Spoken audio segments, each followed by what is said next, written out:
Hi friends, ఈరోజు మనం ఒక చక్కటి విషయాన్ని తెలుసుకుందాం. సుందరే సుందరో రామః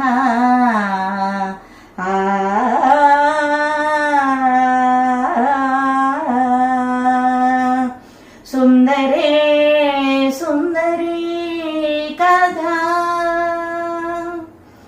సుందరే సుందరీ సీతా సుందరే సుందరం వనం సుందరే సుందర కపిః సుందరే సుందరం కావ్యం సుందరే సుందరం మంత్రం సుందరే కిన్న సుందరం.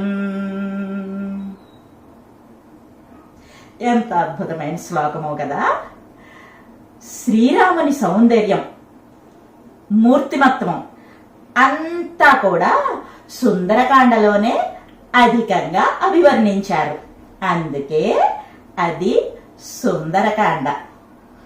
మరి మనకి అత్యంత ప్రియమైనటువంటి కథానాయిక సీత, ఆమె సౌందర్యం సౌశీల్యం ఎంత గొప్పవో ఇందు పొందుపరిచారు.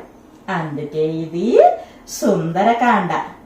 ఇక ఈ కాండలో ప్రధాన పాత్ర హనుమ. ఆయనకు సుందరుడు అని పేరు ఉంది.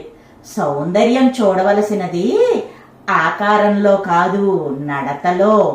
సీతారాములకు ఆనందం కలిగించినవాడు హనుమ. అందుకే ఇది సుందరకాండ. మరి సుందరకాండలో కథ బహు సుందరమైనది. సుందరకాండ నవరస భరితం. అది సర్వాంగ సుందరం. సుందరకాండ మహిమాన్వితమైన మంత్రరాజం. అందమైన అశోకవనం సుందరకాండను శోభింపచేస్తుంది. ఇక సుందరకాండలో సుందరం కానిది ఏముంది? ఏమీ లేదు.